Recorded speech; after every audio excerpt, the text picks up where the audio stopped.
This video contains spoilers for the entire plot of the film Contact and its novel. 1997's Contact is not discussed much these days. Critics had plenty to say at the time, of course, and it certainly left an impact on pop culture for a while. I took the form of your dad because I figured it would be easier to accept. I didn't want to stress you out. End of the world, life on other planets, blah blah blah. Why, you son of a bitch! Do you know what you just put me through? But nowadays, it feels largely forgotten. If I'm being honest, it's not one of my favorite movies. I think it's fine. On the surface, Contact is a hard sci-fi film exploring how the human race may react to potential evidence of an extraterrestrial message.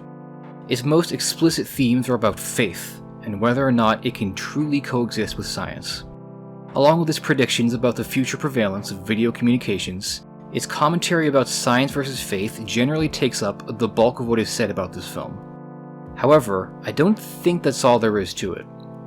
I think there are deeper, more compelling themes to the movie, which are at risk of being entirely overlooked as the film slips into obscurity. Discrete themes and imagery twist the stargazing movie inward instead of outward, revealing a deep, spiritual inner journey. Contact is not really about a message from the stars. Simply put, there are no aliens in Contact.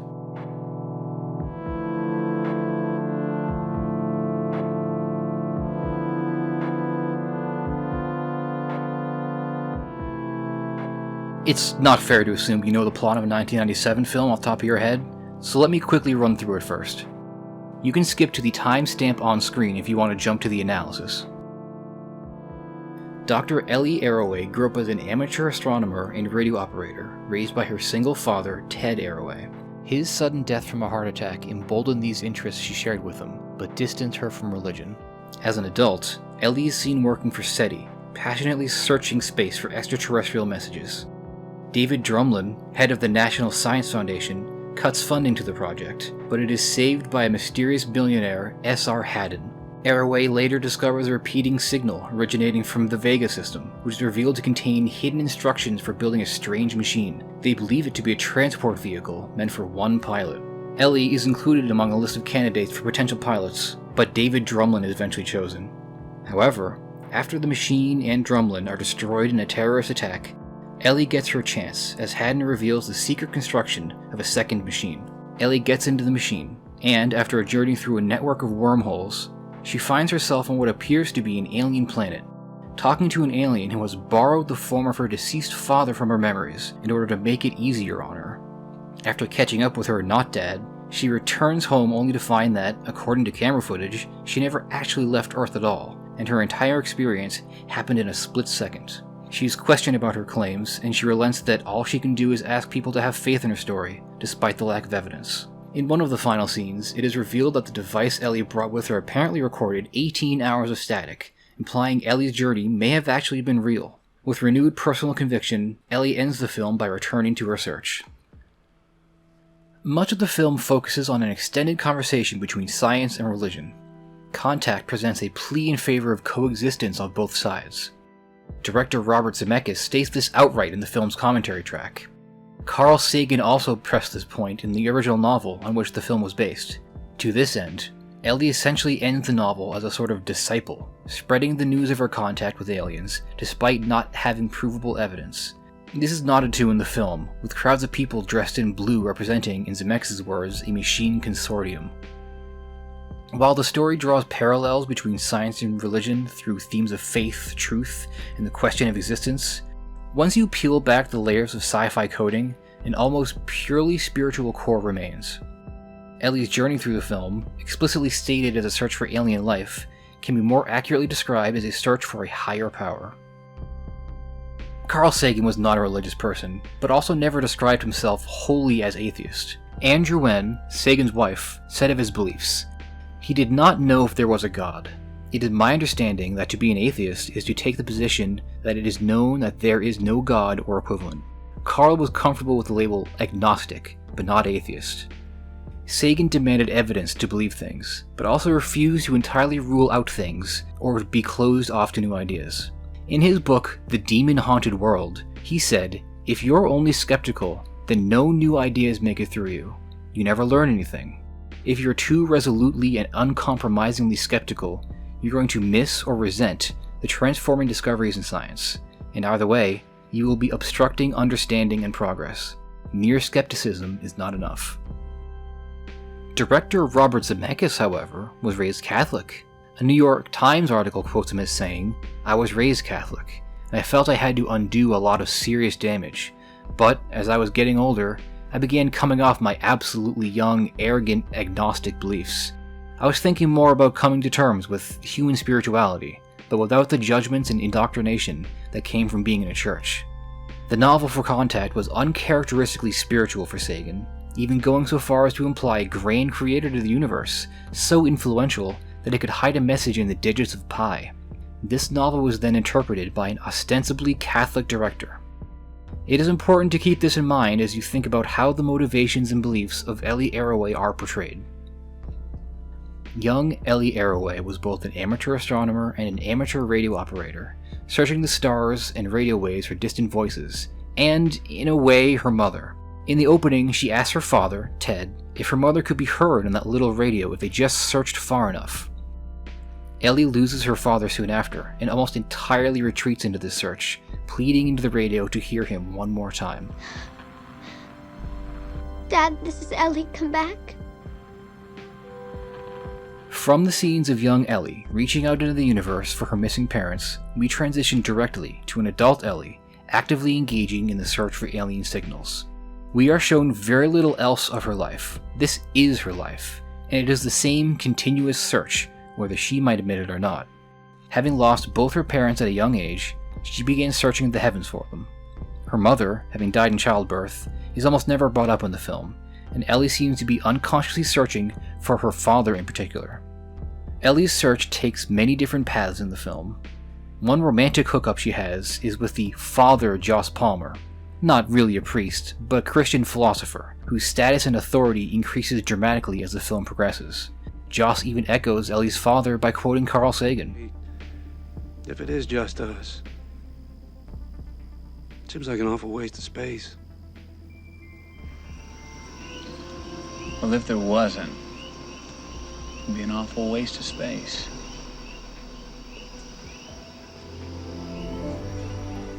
Ellie seems happy around Joss, and the two are clearly enthralled by each other each time they reunite as the story progresses. But Ellie's attention remains focused on her job and her search. Whatever she's searching for, she doesn't think Joss is it. Ellie is agnostic, saying she relies on empirical evidence for which neither side, religious or atheist, has. Yet, it seems to me that her lifelong search implies that she's lacking something in her life, a spiritual hole in her psyche. She has no maternal influence in her life, lost her father at a young age, and certainly isn't a fan of religion, and yet she dedicates her life to literally searching the heavens. A yearning for a higher power, perhaps even a higher authority, has consumed her life, and she seems willing to give up that life and search for it. Now, as a quick detour, I need to discuss David Drumlin. In Contact, Drumlin is the head of the National Science Foundation. At the start of the film, he seems primarily concerned with making sure science funding is practical. Once the message from Vega is heard, however, he very quickly pounces upon the situation for his own gain, and does his best to become the top candidate to test out the machine. In preparing to test the machine for his own flight, Drumlin spends time with a test dummy named Elmer. Thanks to the suicide bombing of the religious extremist, neither Drumlin nor Elmer would get their chance to fly the machine. During interviews, Drumlin has this to say. We'll be able to monitor the stresses in effect using the robot passenger, who we lovingly call Elmer. We hear this line spoken twice by him, verbatim, in two different interviews for the media. I think this is for two reasons. Most superficially, it shows how rehearsed his lines are, illustrating his disingenuous nature. Secondly, and more relevant to our points, it hammers in that name Elmer. Why Elmer? Well, it's a joke, first off. When the message is first discovered, one of Ellie's many machines is the FUD, the follow-up detection device, which she is apparently nicknamed Elmer. This doesn't really explain why they give this name to the dummy though. Bear with me, as this may sound like a stretch. Aylmer of Malmesbury, also known as Oliver or Elmer, was an 11th century Catholic monk. a document by William of Malmesbury in the 1100s, tells the story of Elmer attempting to fly by crafting a set of wings. He had by some means, I scarcely know what, fastened wings to his hands and feet, so that, mistaking fable for truth, he might fly like Daedalus, and, collecting the breeze upon the summit of a tower, flew for more than a furlong. But, agitated by the violence of the wind and the swirling of the air, as well as by the awareness of his rash attempt, he fell, broke both his legs, and was lame ever after. If we entertain the idea that Elmer, a dummy who fails his first test flight, represents Drumlin, a dummy who fails his first test flight, then we could say that Drumlin represents Elmer of Malmesbury, someone who foolishly attempted to fly and paid a dear price for it. The reason why Drumlin failed is simple. Terrorists blew him up. Right, but the literary, karmic reason for Drumlin's failure is arrogance. Drumlin was absolutely sure that SETI was a waste of time and money until the message came in, at which point it was suddenly worth his attention. Drumlin is shown trying to capitalize on Ellie's discovery early in the film, when he goes on live TV to announce it. Later, after he is chosen as the pilot of the machine, he emphasizes his belief in God on television, despite being actively hostile towards Joss Palmer earlier in the film, conveniently after Ellie bombs the same question. Drumlin's death is repayment for his arrogance, his opportunistic nature, and most crucially, his closed-mindedness.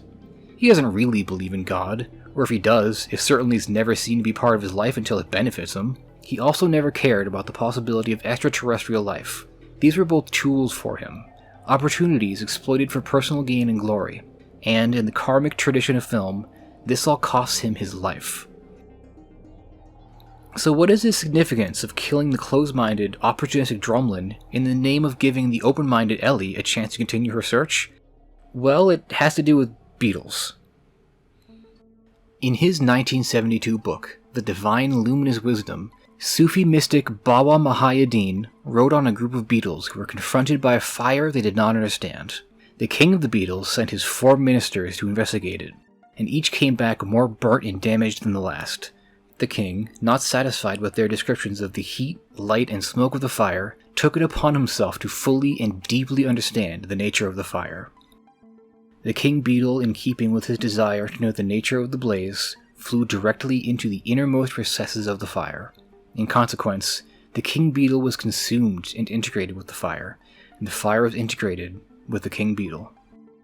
To quote a Me Without You song the story inspired, "Our beloved's not dead, but his highness instead has been utterly changed into fire." Shortly before the role of pilot is given to Drumlin, Joss Palmer grills Ellie about her willingness to potentially give her life for the sake of discovery. And by doing this, you're willing to give your life. You're willing to die for it. Why? From as long as I can remember, I've been searching for something, some reason why we're here. What are we doing here? Who are we? If this is a chance to find out even just a little part of that answer, I don't know, I think it's worth a human life. Don't you?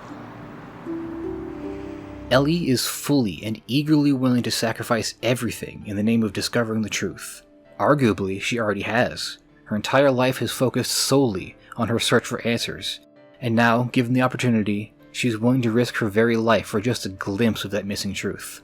She is willing to fly directly into the innermost recesses of the fire if she has to.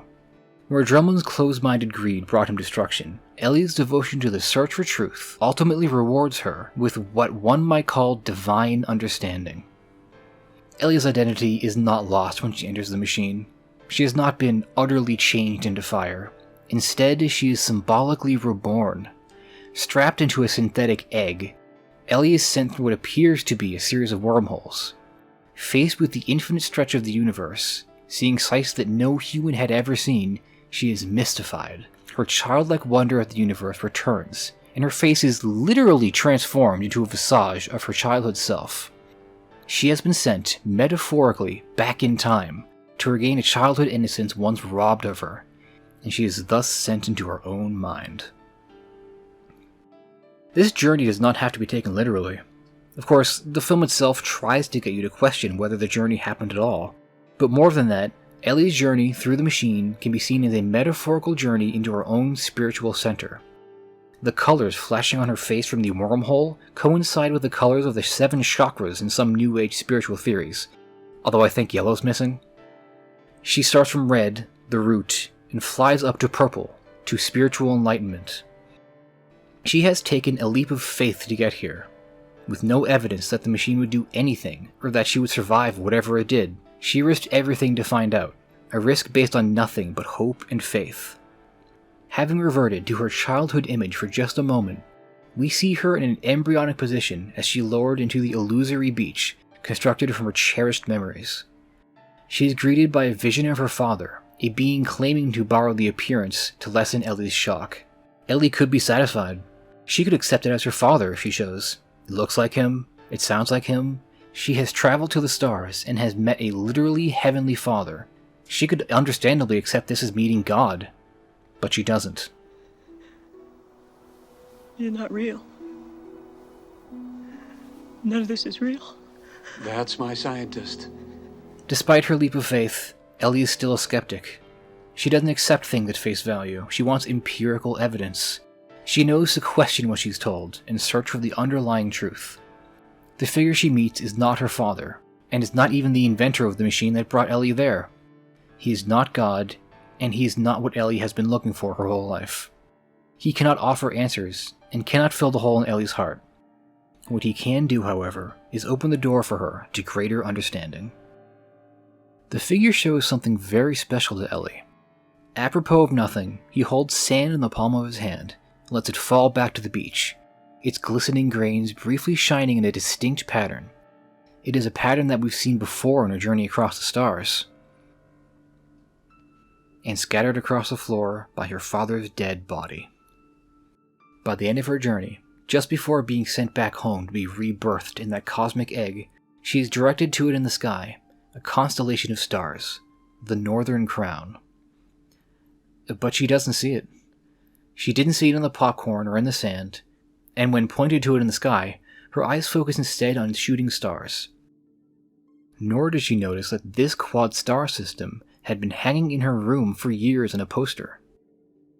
Only at the very end of the film, when the pattern appears in her own hand, does Ellie ever seem to notice or acknowledge these patterns that have been staring her in the face for years. This is because the pattern is not for her, it's for us, the audience. In order to believe, Ellie expects there to be evidence, but she expects this evidence to be big and loud. She expects a burning bush or a booming voice in the sky, and in some ways, maybe the audience is expecting the same. Subtleties are easily missed in film, but small details and patterns can often be keys to understanding a film's deeper messages, themes, and motivations. To have a visual pattern hidden in a movie is to invite the viewer to look more closely and think more deeply about what is being presented. When we, the audience, are shown this constellation in a seemingly meaningless arrangement of popcorn on the floor, only for it to reappear an hour and a half later in the stars of deep space, we are invited to rethink the story and the facts we are presented with. When young Ellie races up the stairs to fetch her father's medication, we, the audience, are dragged through a mirror, our very sense of perception, time, and reality shaken. We are being told to question what we see and to search for underlying truth. Ellie's journey is stated to be the search for communications from alien life, but I don't think that's what it is, not really. She is searching for a lost father figure, a lost divine figure, and thus is searching for greater, deeper understanding of the universe itself on a spiritual level. She misses the patterns, the clues that we, an audience, are meant to see, the constellations appearing where it shouldn't, the convenient coincidences of the timing of the message. A seemingly omniscient man, S.R. Haddon, who literally lives in the sky and has an inhuman level of resources and power, is the only reason the machine came to be, and is the only reason Ellie got a chance to pilot it. It could be said that she misses the signs that Joss could be a wonderful partner to her, a life of romance that she entirely ignores. A higher power, maybe even fate itself, is literally out to help Ellie on her journey, but she never sees the patterns until the very end of the film. I had an experience. I can't prove it. I can't even explain it. But everything that I know as a human being, everything that I am tells me that it was real. I was given something wonderful, something that changed me forever. A vision of the universe that tells us undeniably how tiny and insignificant and how rare and precious we all are. A vision that tells us that we belong to something that is greater than ourselves, that we are not, that none of us are alone. Only after Ellie learns to take things on faith does she notice the constellation, and it is because she herself holds it in her hand. The constellation is deeper truth and understanding in this film. It lures us in so that we, like Ellie, can learn to look past the surface and find a deeper meaning. If we learn not to accept that everything is as it appears to be, then we, like Ellie, can further our journey towards greater understanding. Ellie does not meet aliens at the end of the film. Ellie's search was never about aliens. She had a cosmic void in her heart, a paternal God-shaped hole. What she found was a doorway to a deeper understanding, and Ellie ends the film still searching, knowing deep inside that there will always be more to find, more questions to be answered. When Ellie went through that wormhole, she traveled inwards. Thus, I say again, that there are no aliens in Contact. There is a lot more that could be said about Contact. The constellations that appear in this film have vast and ancient histories of symbolism, mythology, and spiritual significance, all of which could add many layers of depth to the film. A lot could also be said about his allusions to Carl Sagan. In writing the original novel, Sagan very clearly made Ellie as a stand-in for himself and his beliefs, and yet it's her father in the film that quotes him and mimics Sagan's famous speech about grains in the sand. I invite you to do your own digging into this film, and let me know your findings in the comments. Let me know what you think, or if you managed to spot any other appearances of the Northern Crown. Most importantly for now, take care of yourself.